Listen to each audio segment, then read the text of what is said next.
Okay, everybody, we've learned how to take big pictures off the internet, find them that are useful for our art making, and we're going to get them in the right spot now. So mine went into download, so I'm going to click on the first one, just one click, hold down Shift and click on the last one, press Ctrl X, and then navigate to where they belong.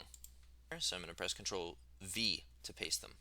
Next, back in Photopea, you are going to click on New Project.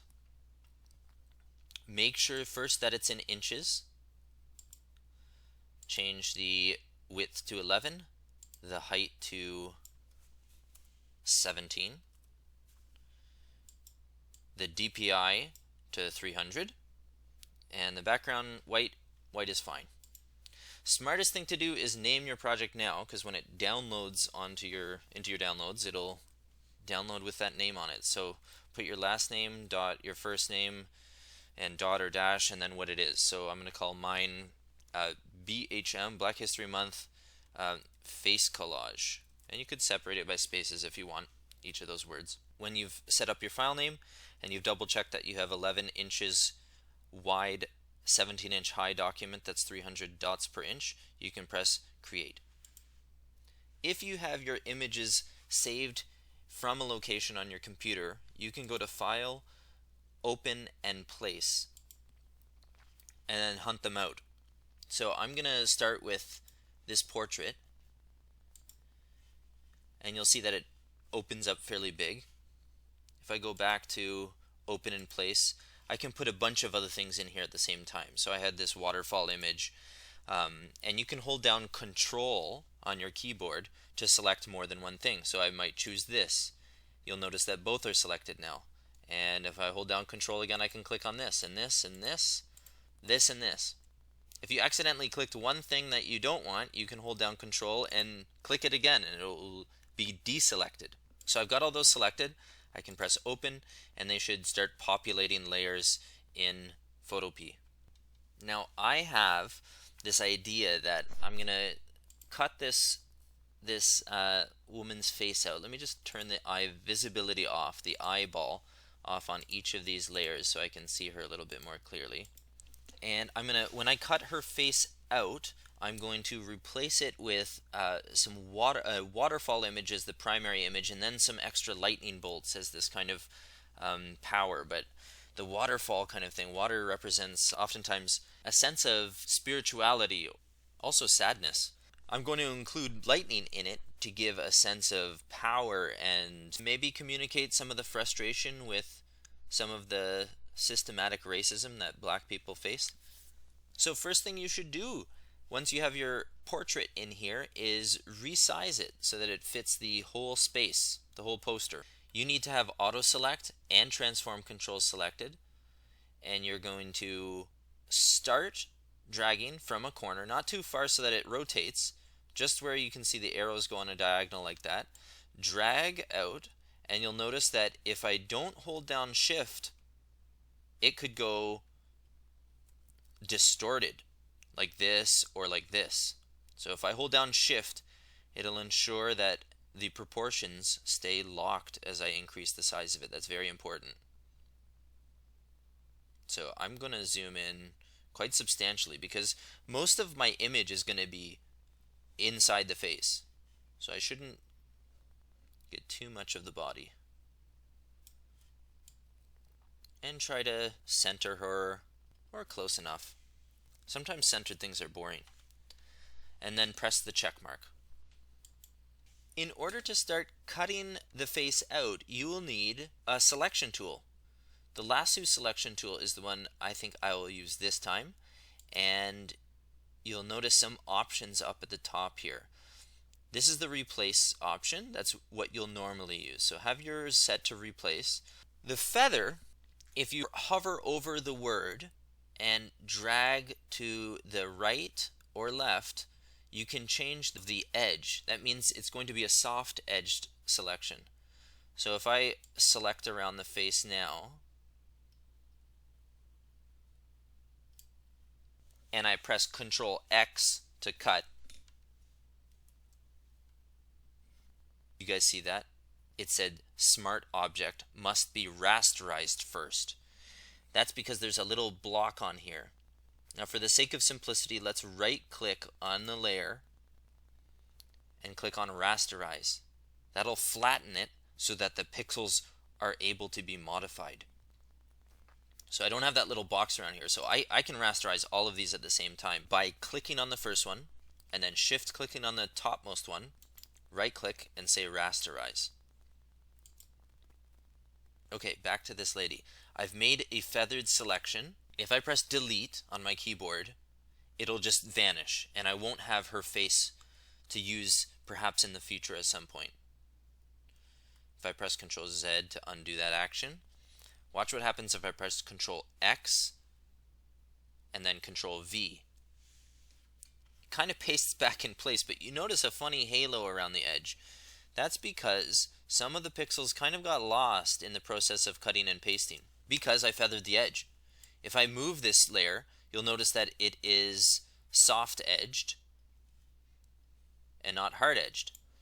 If I had gone into this layer and I didn't have a feather of 16, I just had a feather of 0, and I had made a selection around here, watch what happens when I press Ctrl X to cut it.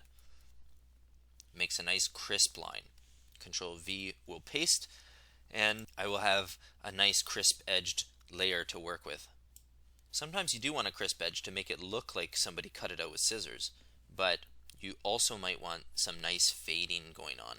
And so those are the two options. Make it look crisp or make it look nice and faded and blended. So I'm going to do a better job of selecting that face. Press Ctrl 0 to zoom all the way back. Press Ctrl D to deselect. Another way that you can deselect is if you have a selection is by just being in your lasso tool or a selection tool and just clicking once more inside your selection. That'll deselect it. So let me go around with a feather of 0 because I think that'll look a little bit more cut and pasty. For those of you who want to be advanced, you can also add or subtract from a selection. I'm going to hold shift and just add here, make a loop around that, and a little bit more on the cheekbone here. Alt will subtract things from the selection. Say I didn't want the eye. I could go around there holding Alt on my keyboard while I'm selecting. But I do want it, so I'm going to hold Shift and drag around that and reselect that. Now I will press Ctrl X to cut this, Ctrl V to paste it, but I'm not going to really use this except unless I need something from her face to make the artwork more interesting. So I'm going to turn the visibility off there and start working with some of these other images. I know that I was going to use the waterfall, so let's turn that on. And if I put it underneath the Michaela image, that's kind of interesting. The only part that I wanted was the waterfall, so let's turn this off for a second. I'm just going to use my lasso and just use this part.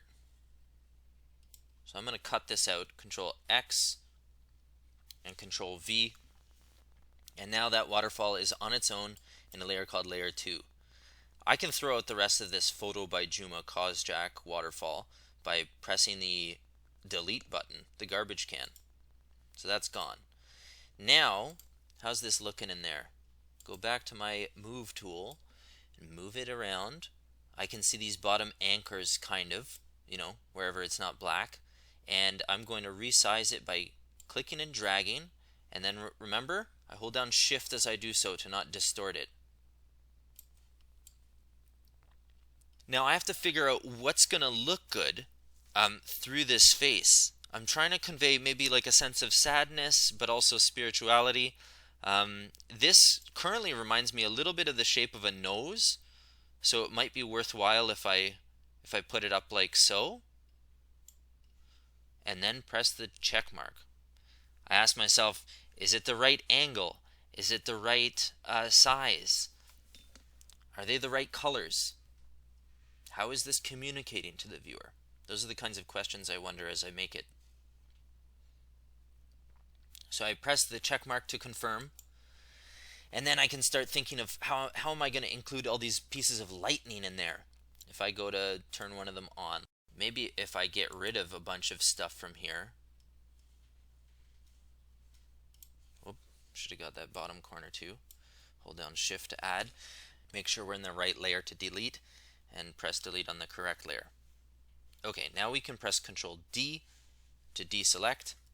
One of the cool things you can do in Photoshop is change, or Photopea is change the blend mode of that layer. So the pixels in layer Vatican will overlap some of the layers below it and create interesting effects. So I can multiply, and look at that interesting lightning effect. You know, I don't know if I want it to be so dark over top of the waterfall, so I might just choose get rid of that sky perhaps. Let's go back to that sky, change it to normal, and I'm going to use this time the magic wand tool to get rid of all of this blue sky. The magic wand will kind of bleed out into all the areas as though it's following a continuous path of pixel colors. And if I have a tolerance of 13, it only grabs a little bit.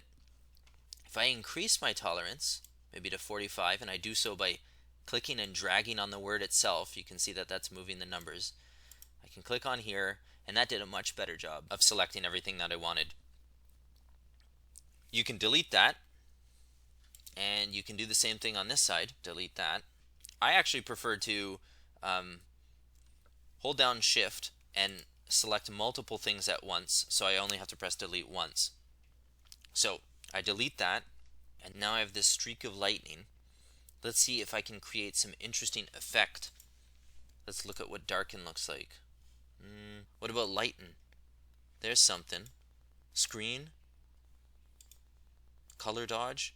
You can actually cycle through these options using the down arrow on your keyboard, and that will give you interesting effects. There's an interesting one. It's kind of subtle. So if I wanted to have that go behind the face, of course I'd have to drag it underneath the layer Michaela, right? So drag this down below. I can do the same thing for some of these other lightning layers, or I can modify the layers. For example, if you're on your layer 2 or something that's in here, maybe it's a piece of metal, maybe it's a waterfall, maybe it's the surface of a porcupine, I don't know. You can go up to Image and Adjustments and Hue Saturation. Hue Saturation can change the color and how rich a color is. Hue is the color, so you can see it can go from green to red to yellow, purples, and you can also change the saturation. If you make the saturation go higher, it gets more rich and neon-like. If you make the saturation go lower, it becomes more muted and towards black and white. You can also change how light or dark something is, but I would recommend doing that in another adjustment that I'll show you in a second. Okay. Next, let's see what it looks like to change the levels. So let's move this out of the way so we can see it a little bit better. This top histogram is more what you're concerned about than this bottom one. So moving this white slider over will accentuate the whites, give them more punch, and the darks can be accentuated by dragging this over. You're telling basically all of these pixels that used to be like a 90% gray to now be black. So you can really slide that over and get dramatic effects. Sometimes you don't want it too dramatic though, or it starts to look fake. I think this part's too dark now, so I'm going to make sure that this stays over, or just carefully select the area that I want to adjust. Press OK. So that's levels. Another thing that might come in handy that you might want to play with is the curves. Curves will take a line representing the normal relationship between light and dark, and you can drag that line around, making things darker like so, or lighter like so. You can make this go up. You can make lines curve in the middle. You can get really kind of interesting effects. Look at that. Whoa, that's crazy. So by playing around and adjusting things, you can create some really interesting effects. Those are my favorites that I teach students. Levels, curves, and hue saturation. Color balance is really great if you need to use it too. And these others are worth exploring as well. There's lots of options. So I'll leave it at that and let you guys get to cutting, Ctrl X, pasting, Ctrl V, moving things around, carefully selecting, and feel free to make sure you're zooming in. Remember, Ctrl plus is a way to zoom, or you can hold down Alt and use your scroll wheel to zoom as well. Good luck!